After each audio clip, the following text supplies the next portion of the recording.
नमस्कार दोस्तों, आपका स्वागत है। आज की जो कहानी है वो वीर सावरकर जी की है और ये कहानी कहीं ना कहीं हमें यही सिखाती है कि अगर आप सच्चाई के रास्ते पर चल रहे हो और ऐसे वक्त में कितने भी लोग आपको ताने दे, आपको दिल को पता है कि मैं अच्छे रास्ते पर हूँ, तो ऐसे वक्त में कभी भी अंजाम को लेकर नहीं घबराना चाहिए। जितना हो सके हम हार गए तो एक अच्छा तजुर्बा मिलेगा और अगर सक्सेस हुए तो हमारे सारे सपने बहुत ही अच्छे से पूरे हो जाएंगे।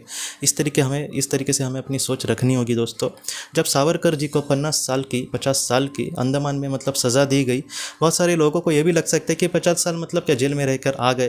अंडमान का जो जीवन था दोस्तों वो इतना बुरा था कि मतलब युवा लोग, मतलब जिनकी उम्र 20 भी नहीं है, 25 भी नहीं है, ऐसे लोग भी वहाँ की मतलब इस तरीके से वहाँ पर लोगों का छल किया जाता था, कैदियों का, क्रांतिकारियों का, कि वहाँ पर एक साल मतलब मुझे तो लगता है कि 6-7 महीने भी मुश्किल है मतलब काटना। ऐसे मतलब हालात में 50 साल की सज़ा मतलब कहीं ना कहीं वो एक मृत्युदंड की सज़ा, ऐसे आप समझ जाइए।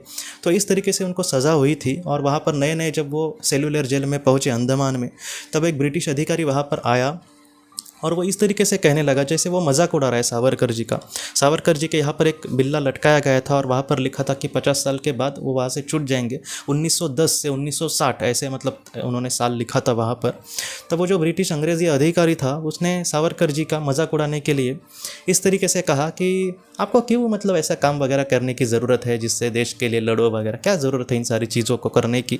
और उस वक्त मतलब ऐसा ब्रिटिशों का इतना मतलब दबदबा था दोस्तों, जैसे आज अमेरिका बना बैठा है, इनका कौन कुछ बुरा कर लेगा, तो वैसा ही उस वक्त अंग्रेज़ों का था। आपको भी पता होगा कि वहाँ से मतलब इनका जो सूरज है वो कभी भी ढलता ही नहीं, इस तरीके से कहा जाता था इनके राज्य से। तो इस तरीके से हालत में आप क्यों खामखा अंग्रेज़ों से लड़ने के लिए जा रहे हो, लेकिन अभी आपने किया है तो रहने दो, आप चिंता मत करना। और उस अंग्रेज़ी अधिकारी ने दोस्तों इस तरीके से उनको कहा कि ये जो ब्रिटिश है, जो ये अंग्रेज़ी लोग हैं, वो बहुत ही ज़्यादा मतलब दयालु लोग हैं, इसलिए आप ज़रा भी चिंता मत करना। जब आपका 50 साल पूरे हो जाएंगे ना इस सज़ा के, जो होने ही वाले नहीं थे वो उनको भी पता है, लेकिन जानबूझ के मतलब नीचा दिखाना है किसी को, इसलिए उन्होंने ये कहा कि आपके जो 50 साल है वो पूरे होने के बाद आप चिंता मत करना, आप अंग्रेजी जो सरकार है वो आपको आपके घर पे लौटा देगा, मतलब 1960 को। तो इस तरीके से उन्होंने कहा।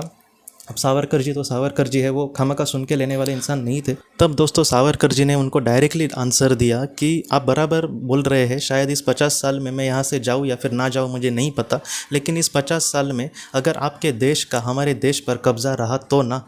और ये बात पूरी तरीके से सच हो गई दोस्तों। 1910 से 1960 तक वो सारी मतलब डेट लिखी थी, मतलब उस वक्त के 50 साल के बाद मतलब 1960 ये मतलब आने तक उन्होंने कहा था, और 1947 को हमारा देश आज़ाद हुआ, हम सबको पता है।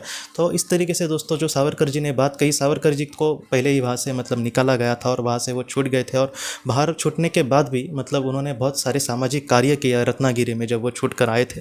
तो इस तरीके से मतलब जो महान इंसान होते हैं वो कभी भी चुप बैठे नहीं रहेंगे। चलो मतलब देश के लिए बहुत मतलब किया और बहुत मैंने साहब चुपचाप बैठ घर बैठे कि मतलब मैं आराम से अपनी ज़िंदगी जी रहा हूँ, इस तरीके से नहीं जिया।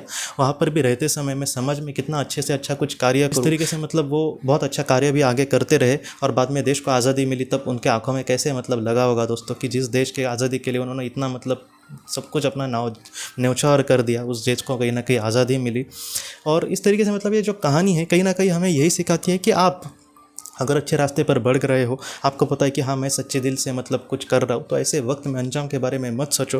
मतलब हर बार हमारे मन के जैसे होगा ऐसा नहीं लगे, अगर नहीं भी हुआ फिर भी मुझे एक बहुत अच्छा तजुर्बा मिला है और मैंने कोशिश की है, यही सबसे बड़ी बात है। आत्मा लोग के लिहाज से दोस्तों मतलब आत्मा ये कभी भी नहीं देखेगी कि वो सफल हुई है कि नहीं सफल हुई है, वो यही देखेगी कि हमने कितने अच्छे तरीके से मतलब कार्य किया है, कितने अच्छे तरीके से कोशिश करी है, और उसी तरीके से उस आत्मा का विकास होगा दोस्तों। तो हमेशा जितना हो सके अपने मतलब कोशिश को कभी भी नहीं छोड़ना दोस्तों।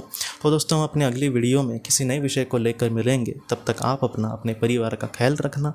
आपका बहुत बहुत धन्यवाद।